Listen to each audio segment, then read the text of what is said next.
to you, King of Hearts, Shane Ritchie. Joker in the pack, Vic Reeves. And their team captain, David Mitchell. And facing them tonight, she's double-barreled. It's Tara Palmer-Tompkinson. He's double-parked. It's Reese Thomas.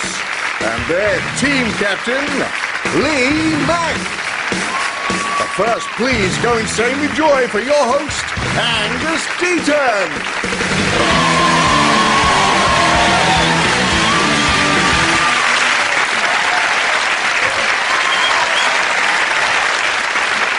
Good evening and welcome to Would I Lie to You, the show that has all the honesty of a GMTV phone-in.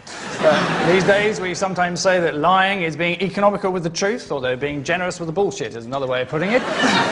Some have built careers on being brutally honest, like Simon Cowell, for example, so likely signs that someone's telling the truth would be if they pull their trousers up to their man breasts and have their hair cut by the council. Which brings us to our first round, Home Truths, in which one of our panellists reads out a statement about themselves and the other team applies these sort of dubious decision-making skills that's led them to appearing on this show to establish if it's true or not. Remember, as they turn over the card, the panellists have no idea whether they'll be confronted with a familiar home truth or a brand new lie, as Shane will now prove. Shane, OK. Shock us all. Here we go. I missed a visit from George Michael because I was eating at a harvester. Right, truth or lie, Lee's team? Can you slightly expand on that story? Now, what it was about 3 years ago, and I think it was I think George Michael was going to be paying a visit to Albert Square. I wasn't there because I was having an unlimited salad and a free bread roll. Not to be confused with Toby Carvery, because you don't get an unlimited salad there. And I missed his visit. I honestly thought Toby Carvery was one of the actors in EastEnders. Am I getting confused? You're thinking of Todd Carty. Oh, that's it. Yeah. So, what was he visiting for? To be honest, I think he was celebrating his 40th birthday. What, by visiting Albert Square? No, he was a big fan of the show. And he was hoping to come and meet Cat and Alfie, of course, and Jessie was there who played Cat, and I wasn't there that day. Did he definitely visit Albert Square, or was he just, like, driving around off his face, parked the car... Yeah, exactly. Confused it with Hampstead. Yeah, yeah. No, he might have been off his face when he made the appointment and then decided he ought to honour it. Lee, I'm going to have to push you for an answer. I think he's telling the truth. I can see George Michael getting a big fat spliff, going to Albert Square, him going to Harvester, and off we go. I'm actually surprised you've heard of Harvester, Tara, to be honest. I'm just pretending I know what it is. But you are the team captain, Lee, so what's your decision? I think that could be true, actually, because Shane's like, in the nicest possible way, you're like the kind of bloke that would eat at Harvester. No, that in a nice way. I would, you would, David wouldn't, would he? I have been to a harvest, yes. You went as an experiment. You didn't go for lunch, you sort of went, it'd be like going to the zoo for you, wouldn't it? No, I had lunch there. OK. Right. You know, Unlimited sorry salad? if that doesn't, you know, conform to your views of me as some kind of scientist duke bastard. OK, well, I think, what do you think, Reece? I think it's true, actually. Yeah, we all think that's true. We'll go for true. OK, they're saying true. Shane, put us out of our misery. It is, in fact, true! Well done. Congratulations, it is true. Shane did miss a visit from George Michael because he was eating at a harvester. Last year, George Michael was found off his face on drugs, slumped in a car in Hyde Park. It's come to something when exposing yourself in a public toilet was the good old days. So our next revelation, Reece. My bed used to belong to John Nettles. From Bergerac. From that John And Nettles. from Midsummer Murder. Where did you get the bed? John Nettles. From John Nettles. Oh, no, how, what, did you come round to the house and say, listen, you don't know me, I but... actually ordered it. For fun, I got lots of famous detectives' items from eBay. So I got John Nettles' bed. Yeah. I got Morse's, foot spa. I got, Taggart's death certificate. Didn't get it. I didn't get it. I know this is a lie because only yesterday I was on eBay looking for Poirot's tumble dryer and I couldn't find any detective stuff anywhere. I got him. It's because I got him. Do you sleep? You sleep in, or is it In just John Nettles' bed. Yeah, I think this one dated from about 19 '87 when Bergerac, when he was in Jersey. Right.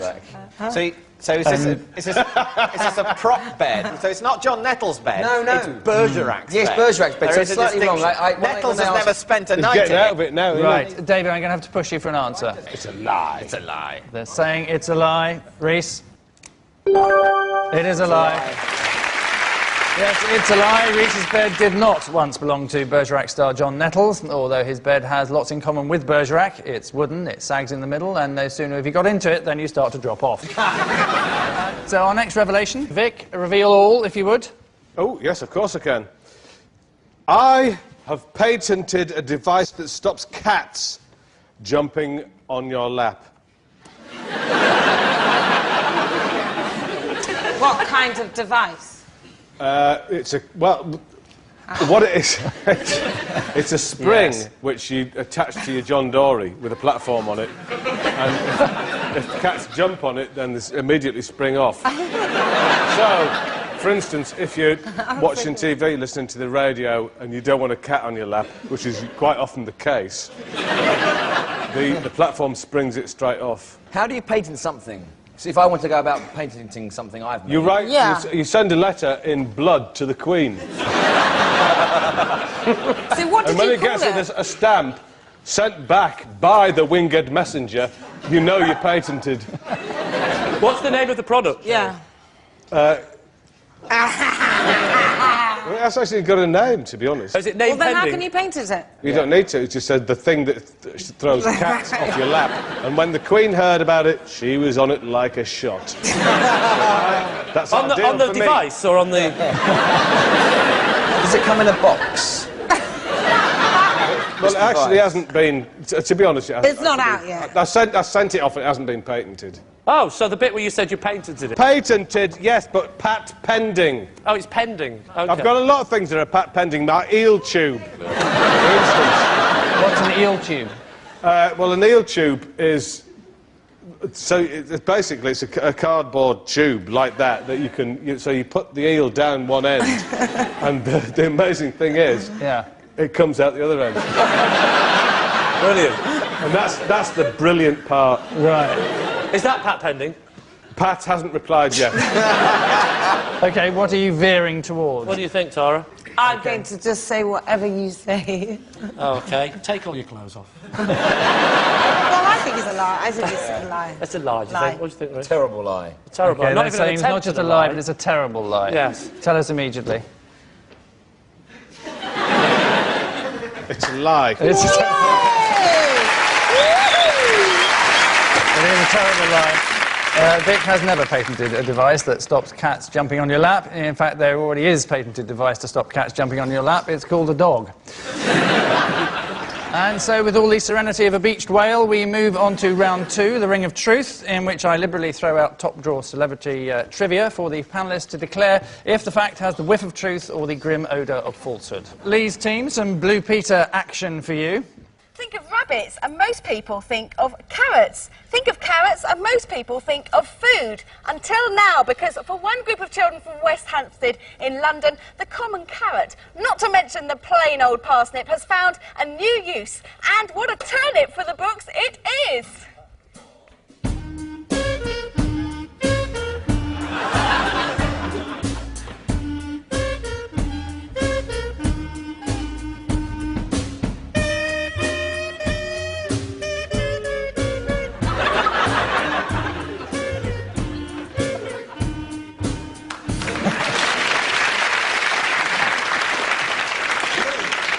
Good to know.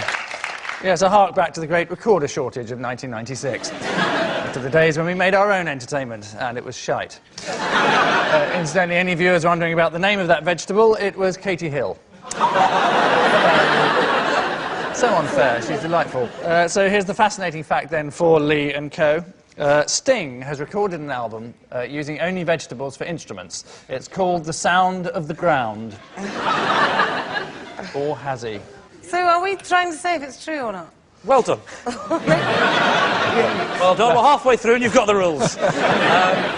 What are his favourite vegetables that he used? The xylophone. That's was not a the one- vegetable, That's that's not a an vegetable, instrument. isn't it? Caught you out.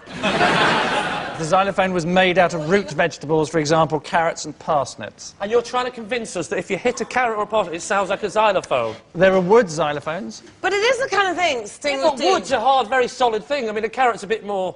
got a bit more give in it. Oh, you love a bit of carrot.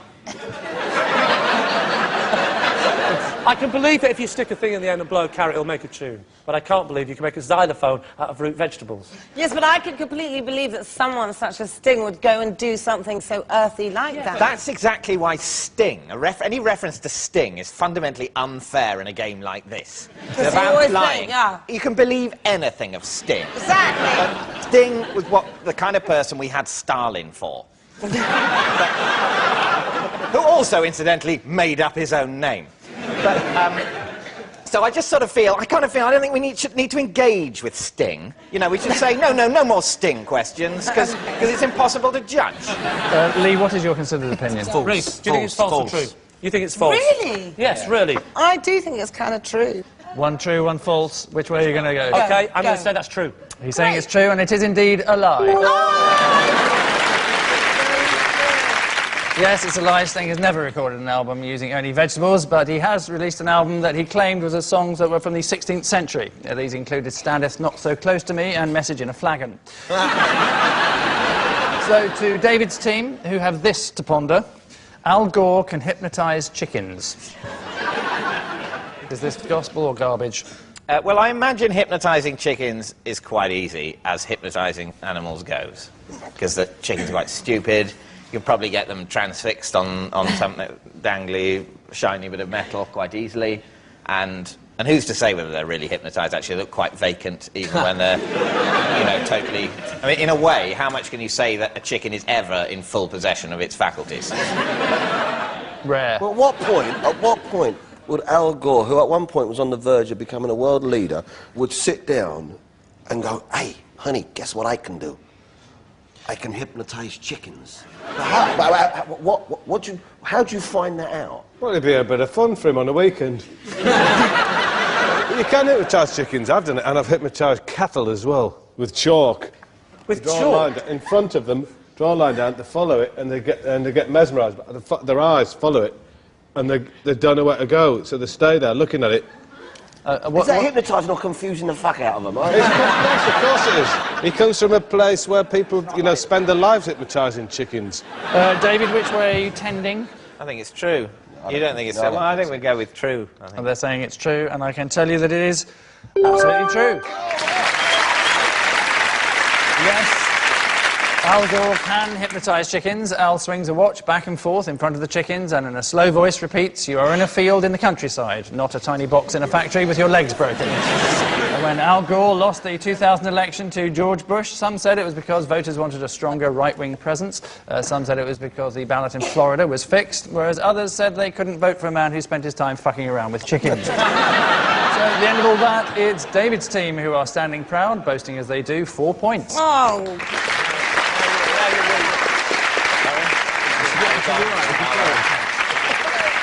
And so to our next round, This Is My, which, like Paris Hilton's jail time, is barely a sentence. Each of David's team will claim that they are somehow linked to tonight's mystery guest, but only one of them will be telling the truth. So please welcome this week's special guest person, Richard.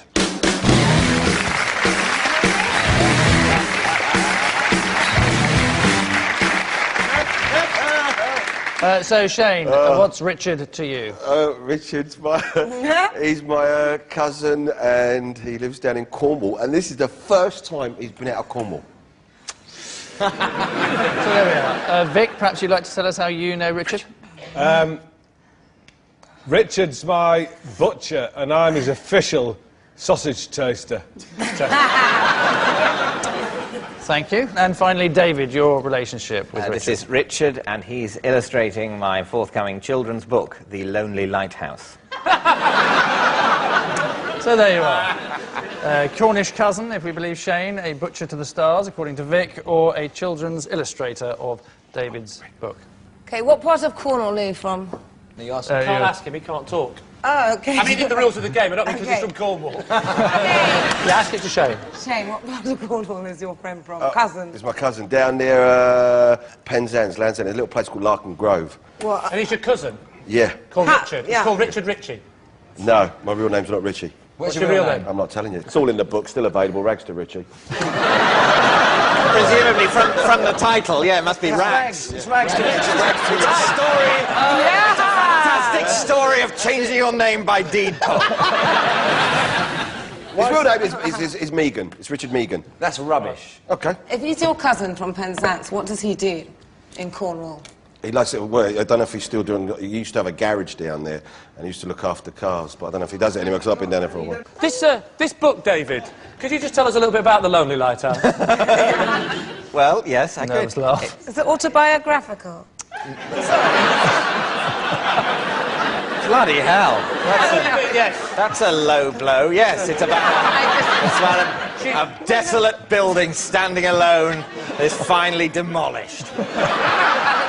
David, No, very bright. Sorry? There's a positive. You're very bright, but very lonely. So Yes, it's quite bright, shining my light pointlessly into the dark. The only way I get any human company is if I turn the light off and people crash onto the rocks below me. and other chat-up lines from David. It's not. It's not that. No, it's about. There's a character in the sketch show I do called Sir Digby Chicken Caesar. And we've been commissioned to write a series of sort of, well, a kind of illustrated storybooks. What was he doing in the first lighthouse? one is going to be called The Lonely Lighthouse. And he's the illustrator to your book. How many chapters are there in your book? Well, I haven't written it yet. Right, how does it end? Well, as I say, I haven't written it yet. How does it begin? He hasn't written it yet. Well, if you haven't written it, he clearly hasn't illustrated it. So No, yeah. exactly. No, You're he's out. Guys, the drawings come first, and then he'll make up the story. He's going to be illustrated. All these things get arranged in No, advance. I want to move back to the sausages. The butcher one. Yes, Vic, could you tell us more about the sausages? Yes, this is Richard, and I'm his official sausage tester. He makes the sausages, and I test them out. He, you know, in the depths of the darkness of the night, he hangs a bag of sausages on my doorknob, and I take them in. Is this extracts from the Lonely Lighthouse? Where's his butcher's? In my village where I live, Where's where? that? We want to know. Charing, in Kent. Okay. And he's the local Anyway, I test the sausages. It's a very official, you know, position to hold. It was before held by the woman on the hill, who died of melancholy.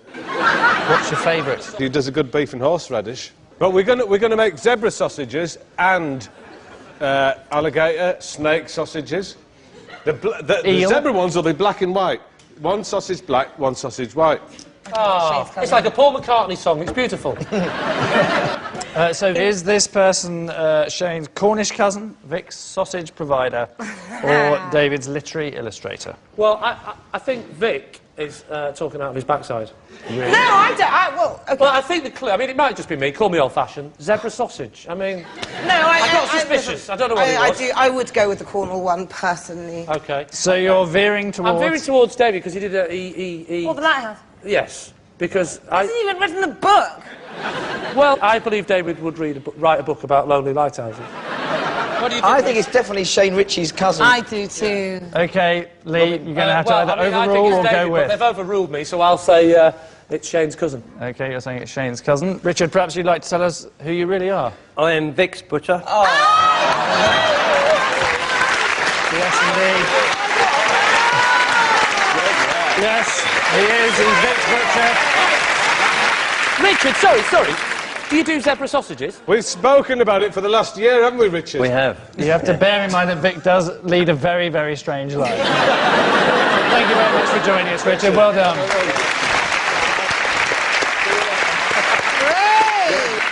Yes, Vic and Richard together make the best sausages in Kent. One of Vic's duties is to trim off the nasty gristle, veins and cartilage and ensure that they all go into the sausages. Many people get on well with their sausage tasters. Elton John married his. So, at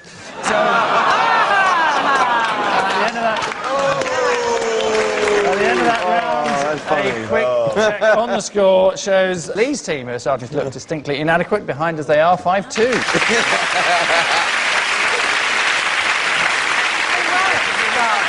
So to the round you've all been waiting for, the last one. In this quick-fire game, both teams have more revelations, or rubbish, to divulge from the as-yet unseen cards in front of them. Plus, some of our panellists might be asked about an object which they will claim as a personal possession. The other side must then declare the veracity of that claim and also say whether it's true or not. David's team are what's known in the business as winning, so Lee's team need all the points they can get, starting now. David. Possession. Yes. Ooh. Yes. Right. OK, this box contains the only gift I've ever been sent by a fan. What is it? What is it? It's some socks. it's some socks with various slogans. What are the slogans? What are the slogans? The slogans are fast cars, birds, footy, which I believe is short for football, beers and curries. So, boy, did they you can choose the tell, wrong sent by person someone to who send knows it me to. very, very well. Yeah. That's my whole thing. Sort of. Did you get a letter with it? Yes. What did it say? Die. Do not. Yes. It was just a nice, I like your work. Man or woman? Letter. Woman. Did you write back to her and thank her? I didn't, no. You didn't thank her? God, you're so ungrateful. Why, would you write back to a fan? Yeah, Why would I you- answer all mine. Do you? Do you? Well, somebody does. Why did you never wear these? Yeah. Well, because they've got Yes, but fast surely- cars, birds, footy, beers and Yeah, curries but written on them. surely- And I favour socks which have nothing written on But them. surely the irony could have been fabulous. Where did you get them? Yeah. I think about 2 years ago. But you end up using. I don't care who you are. You always need a pair of socks. 2 years on, you do need them. Do you know what, actually, all my socks seem to have sinisterly worn out at the same time. All of them. And I haven't got any socks left. Well, There you go. help yours. That's definitely a You lie. You can have birds and footy. I'll I- wear them all. I want curries. Seamus. See, I do actually, you do actually like curries. So what do you think, Lee? It's a lie, isn't it? Well, I think it's definitely a lie. Okay, lie. Okay, Lie. they all say it's a lie. It is, in David? fact.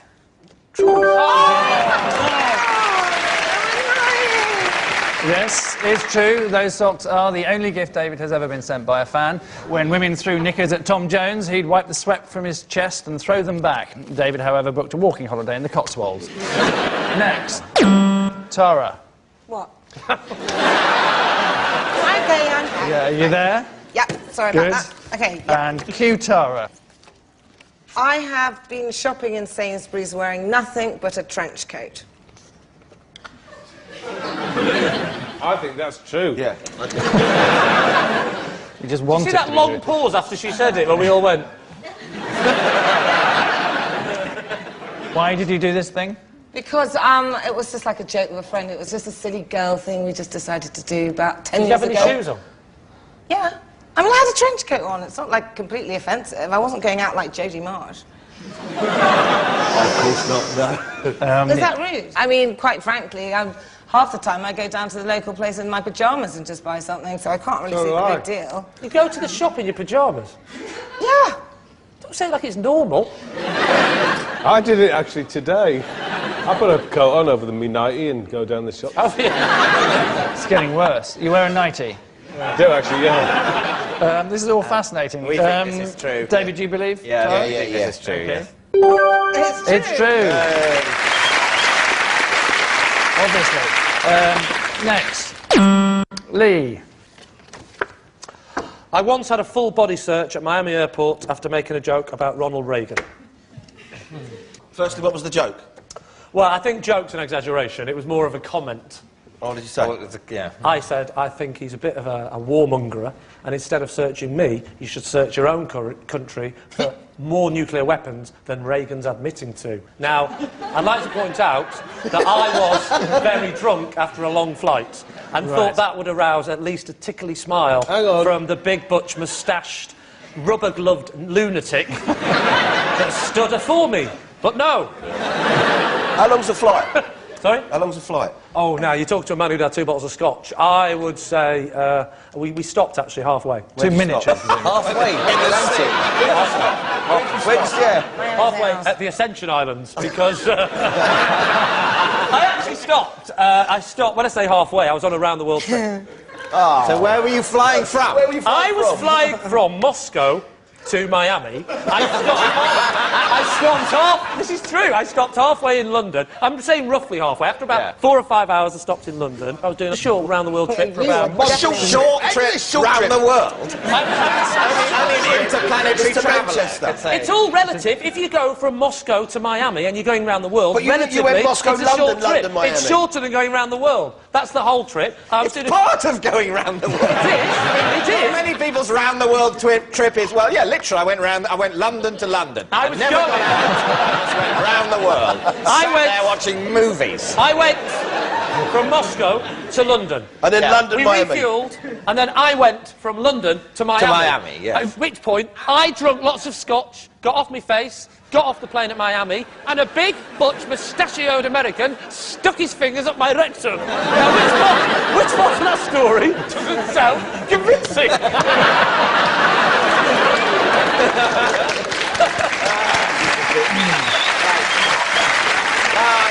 Right. How you lie. Right, they're saying lie. Lee, Flog him. tell us It's a lie. yourself how you make it. Yes. Can I just say to the makers of this programme that how the hell, after making a joke about Ronald Reagan, I'm supposed to write that on the spot, am I? It was a great gag, though, wasn't it? Oh, what a brilliant killer that was. Ronald Reagan's got more nuclear weapons than he lets on to. Thank you. I'm here all weekend. Enjoy the chicken. It is a lie. It was a lie. Lee did not get a full body search at customs after mocking Ronald Reagan. He got it after requesting one when booking the tickets. Next, Shane. Female admirers used to send me timetables showing when their husbands would be out. Did you ever pay them a visit? Funny enough, some of them, yes. And when was this? This was when I was in the early 90s when I was doing a soap powder campaign. The doorstep challenge. The doorstep challenge. The doorstep yeah. challenge. Yeah, and what happened, I'd turn up at a hotel and the word would go round if I was in that particular town. Someone would slip a note on the door and it'd say, listen, just to let you know, my husband won't be in at this particular time and I'd love to see you on your own. Yeah, so that's not really a sort of sexual thing. You just want some free powder. Yeah. What do you think, Rich? It's a lie, because I've read Rags to Richie about 7 times, and that would have been a story in it, and that wasn't in the book. You've not read the book? I have, 7 times. Have you? It's the only book I've read, that and The Hungry Caterpillar. And there are more holes in your book. That's a good point. OK, Yes. we're going to say that's a true story. No, we're not. It's That's all a on lie. you. It's a lie. It's a lie. That's a They're lie. saying it's a lie. Okay, it's Shane? in fact It's true. Shane did receive timetables from admirers telling him when their husbands will be out. It worked like clockwork. 7:01, arrive at the house. 7:03, begin sex. 7:04, post-coital cigarette. Which nasty buzzing noise means at the end of the show, it's David's team who have proved themselves to be better people, having annihilated Lee's team 10-3.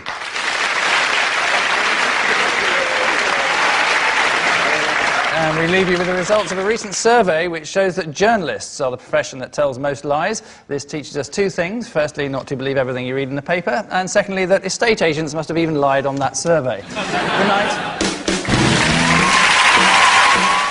Open wide for the talkative dentist. It's the Armstrong and Miller Show next. And later, in his 40s, but still his mummy's boy, Ronnie Corbett was Timothy Lumsden. Comedy Connections, remember, Sorry, at 10:35.